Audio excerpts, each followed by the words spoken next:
Uncle Dan. Hey. You know, in this time, I think a lot of us have come to rely upon and even respect certain government institutions. Really? Yeah. That's amazing. Oh, that's funny. There are some that still aren't terribly popular. Interesting. And you know, I guess the enemy of my enemy can be my friend sometimes. But I think Uncle Mark has a story about some people who didn't like the IRS even more than I do, or don't. You know, do we have to hear a government story? I'd rather hear a fairy tale. Well, guys, I think I can do both. What? I think I can do both. So let's just launch in. You know, guys, we spend most of our time on this show extolling the countless virtues of religion and never any of its downsides. You know why? Because there aren't any. So it pains me greatly to have to come to you today to report on that one time religion done a bad thing. It's just a little thing and more of a misunderstanding, really. So I hope we can all just learn to let go and let God. Is that period of time called history? Yeah. And that one bad thing was a massive conspiracy on the part of one teeny tiny religion to essentially wage war on the United States and, well, a whole bunch of other people's places and things all the fuck over the place. And this one momentary lapse in judgment of an otherwise totes cool, top-drawer religion was humbly named Guardian Order 732, or the Snow White Program, which today is better known as Operation Snow White. Yeah. The date, April 1973. The place, somewhere in the Mediterranean Ocean on a shitty rusted boat.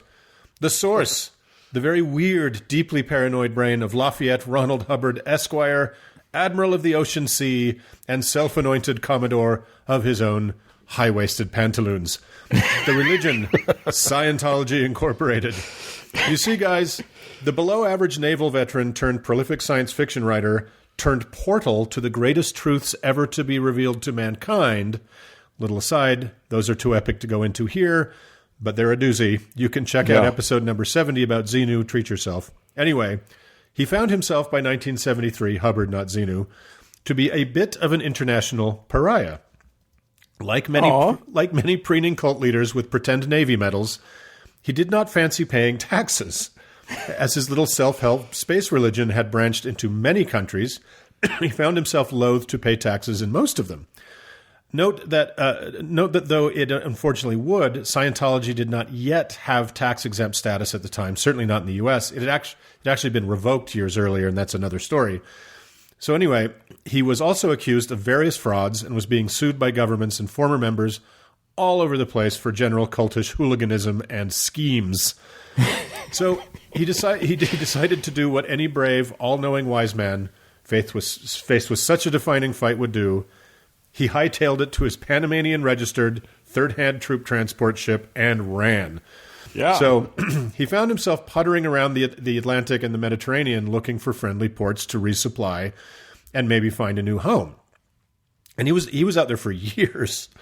But they were becoming fewer and fewer as word of his infamy and criminality spread. So you think in whatever port he could, he'd behave himself. Whatever port he could land, he'd behave himself. But you would be wrong. You see, a voracious megalomaniac with delusions of grandeur is simply incapable of laying low and spanning time. So I got a lot of the following crazy information from former Scientologist Chris Shelton's Sensibly Speaking podcast, number 139, where they did a deep dive into just part of Operation Snow White. If you know Chris, tell him to come on the show. Come on the show, Chris. Anyway, Hubbard would go ashore in some place like Portugal or Greece and get to some local official or police chief and claim to have special knowledge about how to interrogate people and get them to talk. He would say he was former military intelligence and he could be useful to them in exchange for God knows what. Being that many of the places he tried to pull this were paranoid military dictatorships or the like, this freelance military intelligence guru done up as some kind of Gilbert and Sullivan sea captain's outfit set off a ton of alarm bells. So he was also wanted by Interpol at the time, the international police body. Right. So in short order, he'd be back on his ship, scratching an X through yet another port on his shrinking list.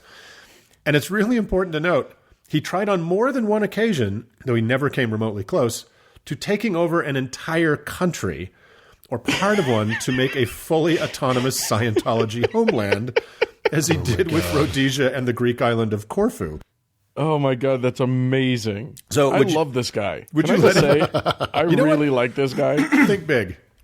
And would you let him come ashore? I don't think you would. So in April 1973, with no more ports to ride out the storm, marooned in his soggy boat in international waters, he puts pen to paper or whatever, and pens Guardian Order 732, which reads as follows. Guardian Order, secret, GO 732WW, legal, April 1973. Snow White program. Policy, attack is necessary to an effective defense. Situation, countries are being denied to OTC, that's his Operations and Transport Corporation. The Right. Apollo, his rusting barge, and LRH, he himself. Statistics, a gradual reduction of available countries since 1967. Trend, danger. Data. It's so fucking silly. Data. Are you're claiming that you, Uncle Mark, did not write this? I know, it is so absolutely stupid. I just love it. So, data. General operating record since 1967. Studied with many uncovered incidents without foundation in fact. Each of these has had in common false reports. Recent exposure of official records have brought about the possession of data showing that in England and the U.S. have in the past spread false reports in several other countries, which have caused trouble. Why? By spreading false reports, a cumulative file can be built in their own and other countries, which then tend to act on the file without the presence of real data, which is factually good, but which is then ignored. Secondary. Why? The tendency or habit of police and immigration agencies to act secretly on record data without further advice, thus making hidden third-party situation. Ideal scene. All false and secret files of the nations of operating areas brought to view and legally expunged, and OTC, Apollo, and LRH free to frequent all Western ports and nations without threat, and all required ports open and free. Handling. Plan. To engage in various litigation in all countries affected, as to expose to view all such derogatory and false reports, to engage in further litigation in the countries originating such reports, to exhaust resources in those countries, and then finally to take the nation to the United Nations, that now being possible for an individual and a group, and to the European Commission on Human Rights, meanwhile uprooting and cancelling all such files and reports wherever found. Caution. The UN and the European Commission throw out the vast majority of petitions as inadmissible on exact and tiny legal technical points, so that to be successful, the most careful handling must be done with regards to these points. Signed, OTC Operations and Transport Corporation. Look, you can have all of my money if you just shut the fuck up. No! You can have all of my money if that report goes on forever. I love that report. That's my favorite. It's so turgid. You can see his fingers flying, and it's this spittle and sweat just flicking everywhere. So Keep in mind, this was one of the most prolific pulp novel writers of ours or any time. The most, yeah. He could have taken the time to write like full sentences, but didn't, and I love it. So that's the birth. That secret thing there is the secret order of the Guardian's office is the birth of Operation Snow White. Yes. So it was given to the Guardian office, which is the church's secret police, run by Hubbard's wife. This is her real name, Peggy Sue, instructing them to, by legal means, wink, infiltrate any organization anywhere that might have false reports, translation, actual records of Hubbard's bizarre and illegal activities, to steal these reports and or to harass and or sue into the bedrock anyone making any disparaging statements about Hubbard or Scientology, all because he was rapidly running out of dry land to park his rump on. Religion. You know it's true because it has a covert ops department to steal and disappear embarrassing info about itself. Now, Scientology is hardly the first religion to have a black ops department. Joseph Smith famously dispatched his to burn down the Nauvoo Expositor for printing news contrary to his bullshit. His secret Danite vigilantes and his not-so-secret thug, Orrin Porter Rockwell, helped the church stay true by eliminating anything or anyone who could prove otherwise. And they still have a harassment and dirty tricks arm known as the Strengthening Church Members Committee, who are probably listening right now. Hey, guys. More on them another time. And I want to thank our friend Bryce Blankenagel for reminding me about them. Many Islamic countries have a delightfully named Ministry for the Promotion of Virtue and the Prevention of Vice, who helpfully lend a hand by barring the doors of burning dorms so the girls can't escape unburqa'd and alive, beating Right. women whose ankle may have accidentally become exposed, and torturing queer people to death, and generally just being evil shitbags in the service of the religion of peace.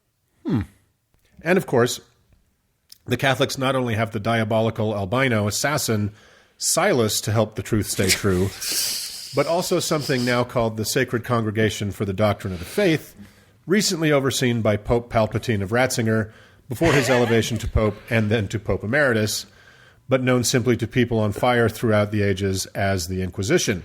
That might be the first Dan Brown reference on this podcast, which is That doesn't seem possible. It can't be. I I won't stand for. I don't want to live in a world where that's true. So Hubbard was in fine company indeed, but it turns out LRH really imagined himself as a James Bond type, albeit a tad less easy on the eye than, say, Daniel Craig. And Guardian Office Order 732 was his daring debut into the cloak and dagger style infiltrations into the U.S. federal government, among many, many other things. Oh, if I had known that this is what you were going to do, I would have. I might have sprung out of my own pocket for like cool spy music for us to play during this thing. Cody, lay something in. So his wife, Mary Sue, very much a classic spy's name, Hubbard. Mary Sue Hubbard, Moneypenny. She had decided, so she had dedicated Scientologists seek employment in target agencies, starting with the U.S. Internal Revenue Service and the Department of Justice. You know, start small. So in short order, they would infiltrate the American Medical Association for their unmitigated gall in saying e-meters would not cure cancer. The National Institute of Mental Health, the DEA, the Food and Drug Administration, and the U.S. Coast Guard Intelligence Service. Religion. What truth can't be made more true with a little bit of espionage? So these Guardian Office agents would get whatever jobs they could at these agencies. So two of the first spies, Michael Meisner and Gerald Wolfe, were able to get jobs as typists at the IRS. It was 1974. Typists were still a thing. Yeah. And it didn't really matter. All they needed was access to the building. And then they would snoop and steal anything they could find in the files about LRH, Scientology, and its ongoing fight with the IRS for its precious tax-exempt status. So soon Wolfe and Meisner found out the IRS would be having a meeting about Scientology vis-a-vis its tax exemption, found out what conference room it would be in, and placed a Cold War-style bug that had to be plugged into the wall. Then they parked across the street and recorded the meeting via the radio frequency the bug transmitted on. Yeah, I don't think we can call it a bug if it's the size of like, you know, a loaf of bread. Oh, exactly. I think that's called a microphone. It was probably as big as a coffee maker and just hot as fuck. Just a giant microphone with a lampshade kind of crookedly put on top of it. So their first efforts, in addition to this tape recording, harvested 20 inches of files. That's over 10 reams of paper of confidential government information. Wow. They broke into an IRS office that issued IDs and stole them, granting them crazy access to IRS facilities everywhere. They broke into IRS lawyers' offices, lifted their strategy papers, and copied them on government Xerox machines.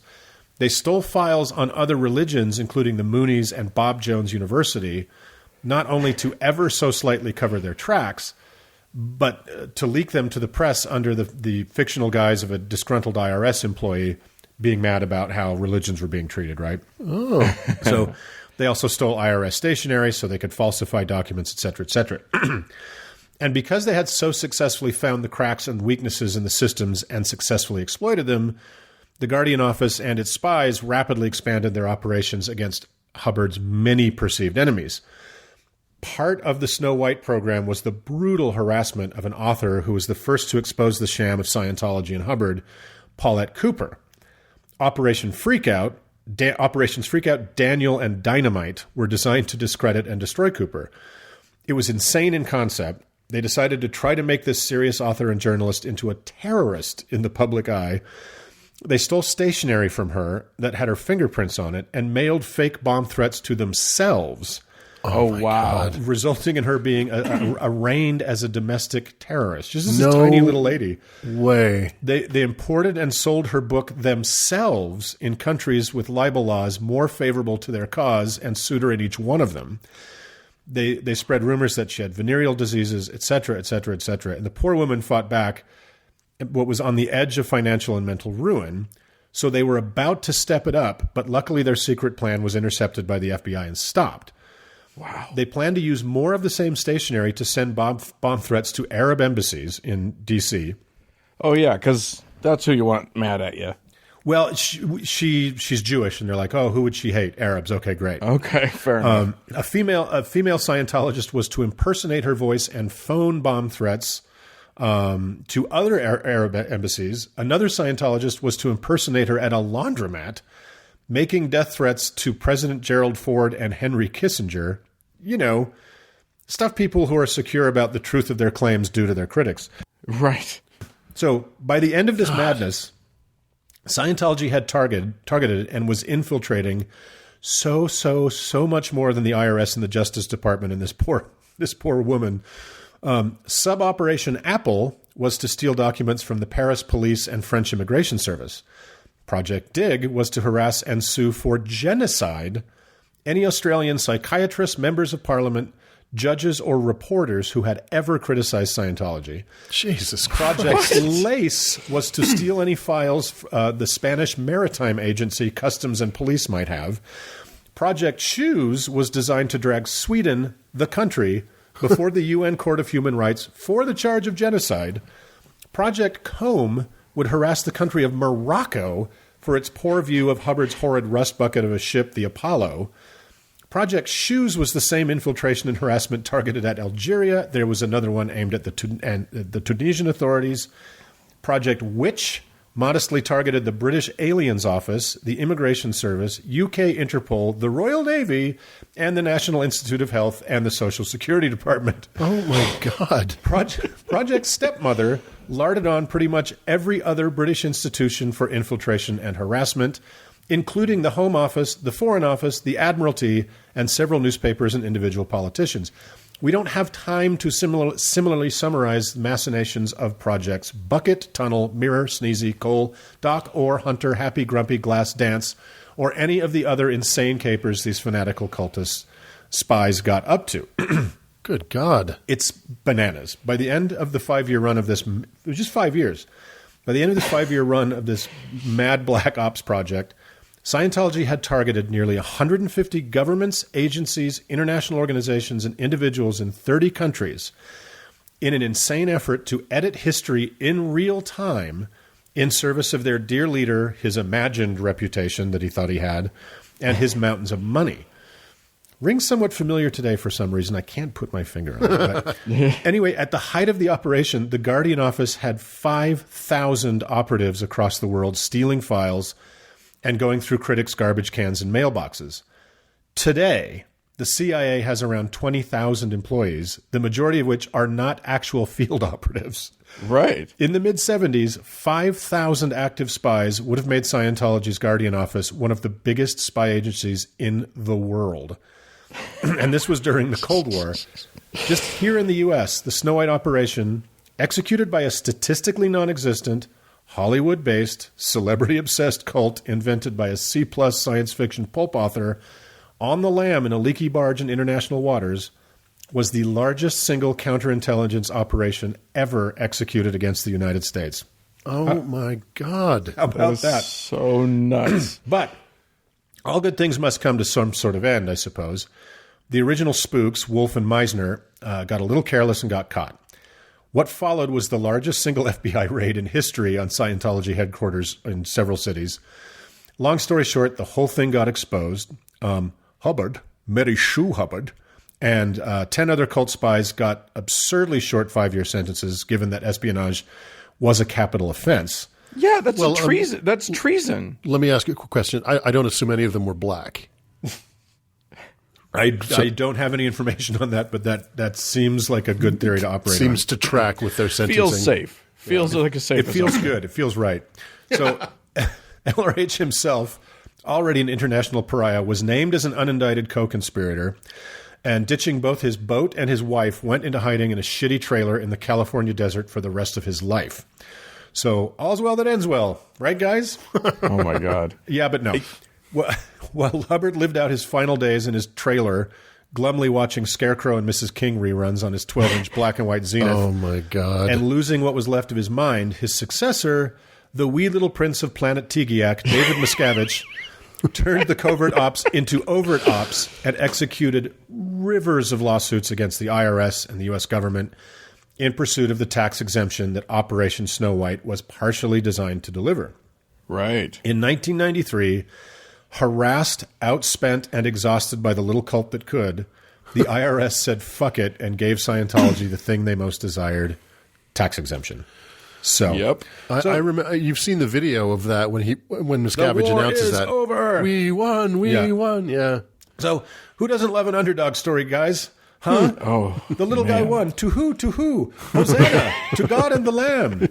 So, just to wrap up, a single mother of 3 who works at Walmart and drives an Uber at night when her mom can take the kids for a few hours pays more in taxes than an international publishing cult with madly valuable properties in most major cities in the world that conducted massive espionage on the U.S. government, treasonous espionage, got caught, and still won. Yeah. Just that one woman contributes more to society than Scientology. And she, like all of us, pay even more because they don't pay fucking anything. Wow. So, right. who knew Snow White was really a Cinderella story, huh, guys? It's the thing about it is that, like, yes, of course I feel angry about them and about how this all played out and everything, but you got to be impressed by these guys. Well, I mean, yeah. This is I mean, balls. They're just like fucking mad balls. But you think about like during that period of time when they were in the the full lather of espionage, like that must have been fucking everyone working full time for this cause. It's amazing that it didn't come out sooner. You know what I mean? It was a huge Like, number of people, and none of them with really any specific training. None of them. Yeah, I'm sure there were like locksmiths and lawyers and stuff like. But how did these people have any kind of training as spies? I think they were just fucking winging it. well, It's a you would testament imagine, to the human will. yeah. You'd It is. imagine that the Office of the Exchequer in England doesn't have like a robust counter-espionage program. You know what I mean? Right, yeah. Because why? Right, and exactly right. Like the food, they hated the Food and Drug Administration because it didn't want to license the e-meter and had they're into niacin, like massive doses of niacin, and Yeah. the FDA wasn't about that. So the FDA probably doesn't have a fucking spy catcher, right? It's just, so they were infiltrating these huge agencies, but nobody was really looking that carefully. Right. Yeah, once you have the code to the door, you're in. Yeah, pretty much. And they kind of did. If they just got jobs as janitors or whatever, it was like, great. I'm in the door. That's all that matters, right? So that's crazy. That's if you feel like something's true, this is how you know. They've got SEAL Team 6 to steal information about themselves. So anyway, that's Snow White. Crazy. All right. Well, watch out for I don't know. Go get an e-meter reading. Why not? Why not? What do you have to lose? What do you have to lose? All right, moving on. Moving on.